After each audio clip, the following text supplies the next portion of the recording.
C'est bon? Oui. Ok. Alors, un petit coup de cours vite fait. Euh, que-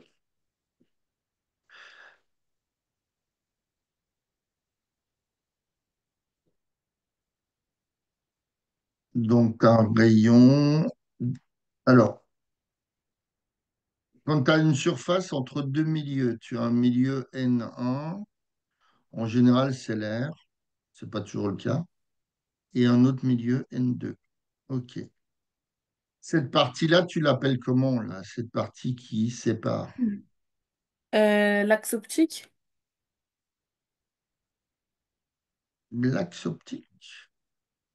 Non. C'est la réfraction que tu veux faire ou les lentilles? Ah non, non, j'ai tout mélangé en fait. J'ai D'accord. mélangé les lentilles. Du coup, Hein? je ne sais plus, j'ai oublié, ça fait longtemps. Ça sépare deux milieux, donc c'est la surface de que ça sépare, Euh, de séparation, tout simplement. ah. Ou alors ils appellent ça, des fois j'ai vu le diamètre. Ok. Alors, ici, donc tu as, en règle générale, une surface qui est horizontale, mais dans certains exercices, elles peuvent être présentées verticalement. Il faut se méfier. Tu as toujours les notions que tu rechercheras, c'est toujours par rapport à la normale, c'est-à-dire à la perpendiculaire. Donc ici, tu auras un angle d'incidence, d'accord, Hmm. on va appeler I, qui est par rapport à la normale, toujours. Alors, la première loi de Descartes, elle te dit quoi? Elle te dit que qu'il y aura toujours un angle réfléchi, I',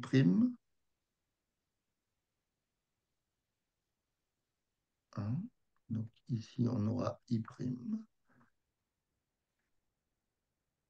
qui vaudra I, hein. Donc ça, c'est la première loi de Descartes, Schnell-Descartes, Descartes. Première Descartes, donc l'angle réfléchi égale angle d'incidence.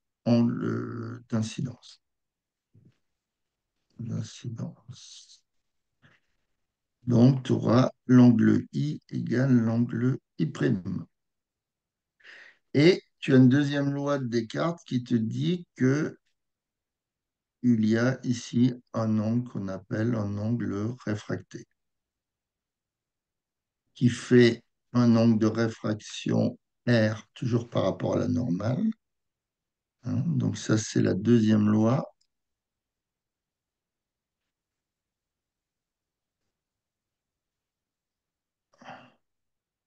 Moi, j'écris ça, moi, deuxième loi de Descartes, hein. Et tu as une relation qui te dit que N1 sinus I égale N2 sinus R. Alors, il y a encore un dernier truc qu'on nous donne des fois, mais on est censé le savoir, c'est l'indice de l'air égale 1,0. Je ne sais pas si tu as vu, c'est en cours. Voilà, grosso modo, tout est là. Alors, donc on te donne un exercice de ce style-là. Tu as un rayon d'un faisceau de lumière se propageant dans l'air et arrive sur une surface plane de verre. Te donne l'indice de réfraction du verre, 1,52. Il faut que tu fasses un schéma. Hmm. Tu écris la deuxième loi de Descartes et on te demande de déduire la valeur de l'angle d'incidence. Enfin, déduire, c'est un bien grand mot, il faut le calculer, sachant qu'on a un angle de réfraction qui vaut 20 degrés. Je te laisse faire. Ok. Est-ce que tu peux prendre en photo l'exo? Oui. Ça, je peux me...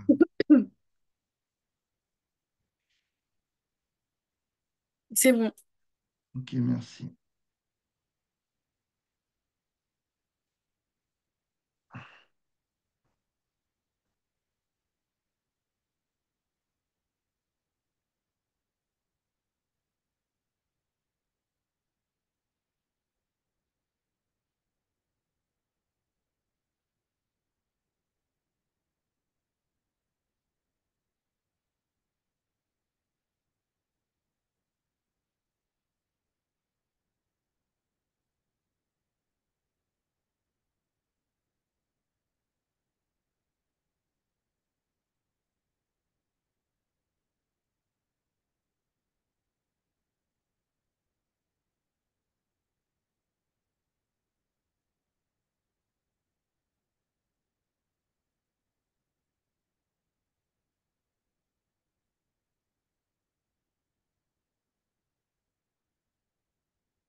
Ok.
T'as trouvé? Bah, j'arrive pas trop à faire le schéma.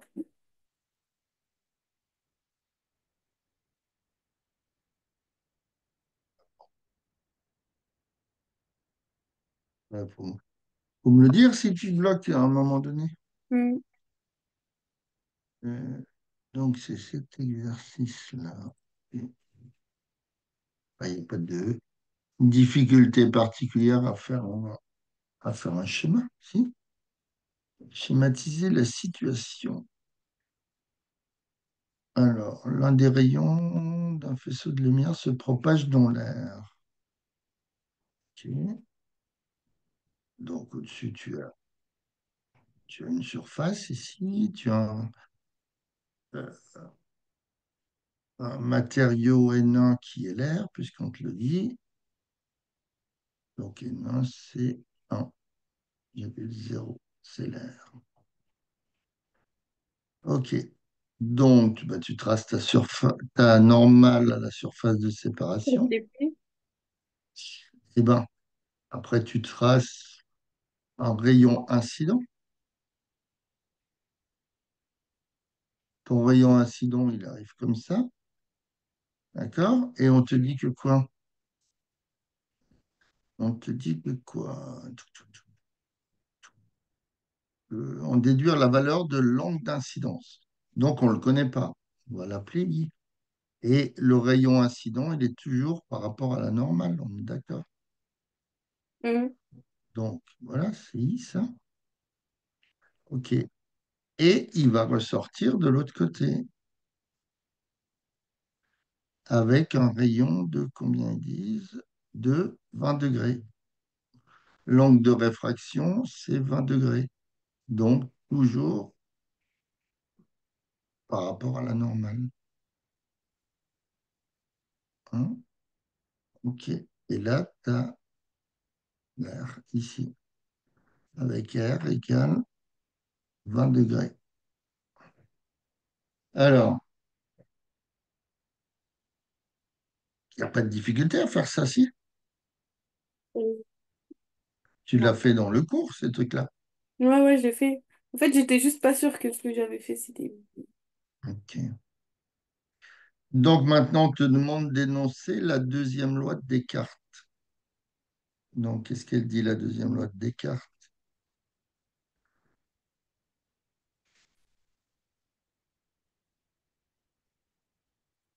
Hein, qu'est-ce qu'elle raconte, la deuxième loi de Descartes? C'est pas I égale I1. Non. Bah, je te l'ai dit tout à l'heure. Hop. Première loi de Descartes, c'est le rayon réfléchi I'. Égale Euh, l'angle d'incident. déjà là, je me suis planté. I', il n'est pas là, il est là. Voilà. L'angle réfléchi égale l'angle d'incident. Et l'angle réfracté en bleu qui part vers le bas, il suit Oh, cette loi-là. N1 sinus I égale N2 sinus R. ok. Hein. Là, N1 sinus I égale N2 sinus R. OK. Alors, et nous, qu'est-ce qu'on te demande de calculer? On te demande de calculer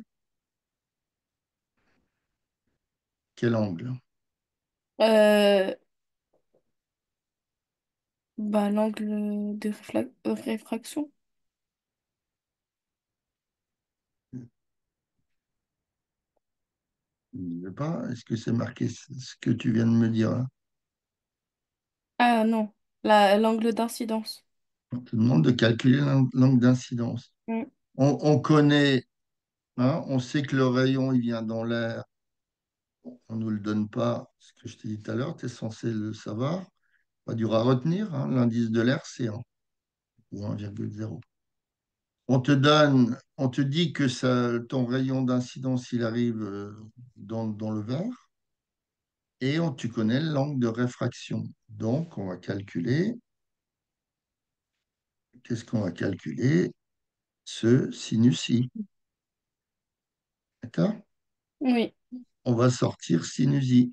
Donc, sinus i égale donc N2 sinus R.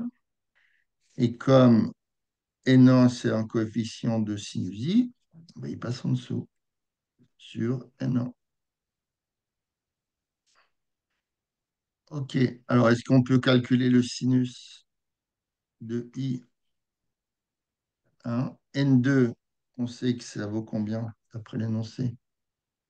Euh, de quoi? N2, on sait combien ça vaut d'après l'énoncé. Bah, ça vaut 1,52. OK. 52. N1, c'est l'indice de l'air. Puisque ton rayon, il arrive de l'air dans le N2 qui vaut du verre. OK. 1,52, donc quoi? Donc sur 1, hein, divisé par 1, et fois le sinus de l'angle de réfraction qui est de 20 degrés. D'accord? Donc, fais voir, sinus 20 degrés fois 1,52.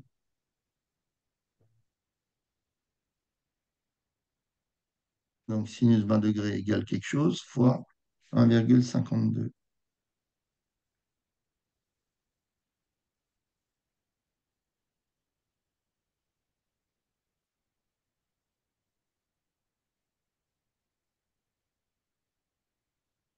Ça fait combien tout ça?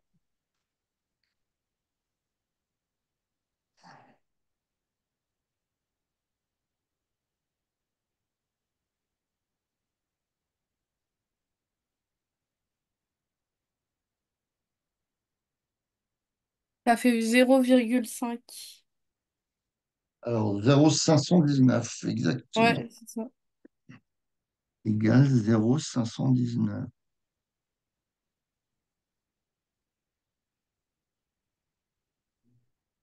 D'accord.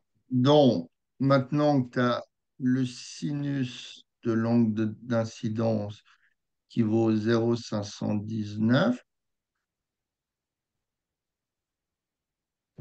Donc, comment tu trouves l'angle d'incidence par rapport à la calculatrice? Tu fais quelle opération sur ta Hmm. calculatrice?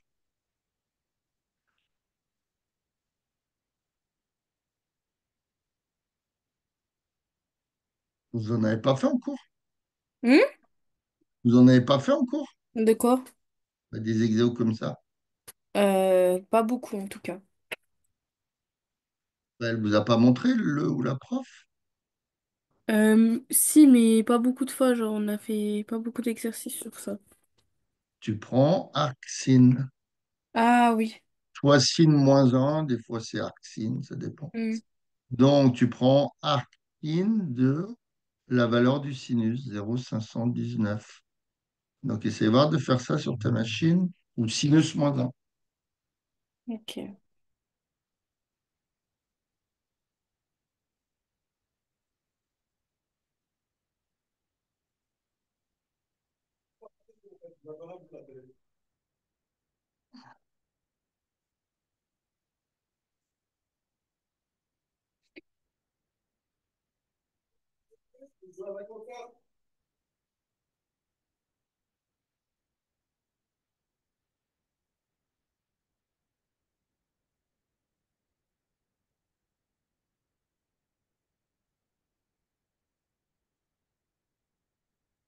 Ça donne combien?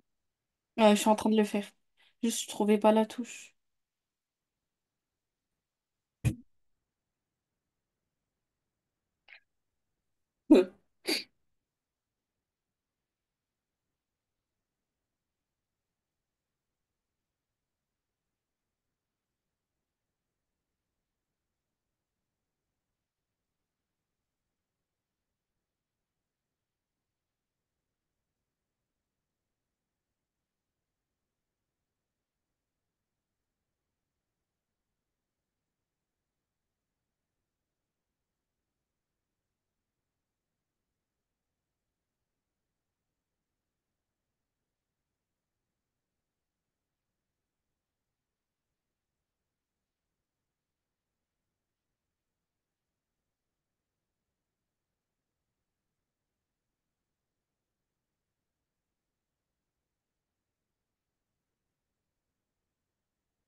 Allez, on y va parce que j'ai un cours à 15.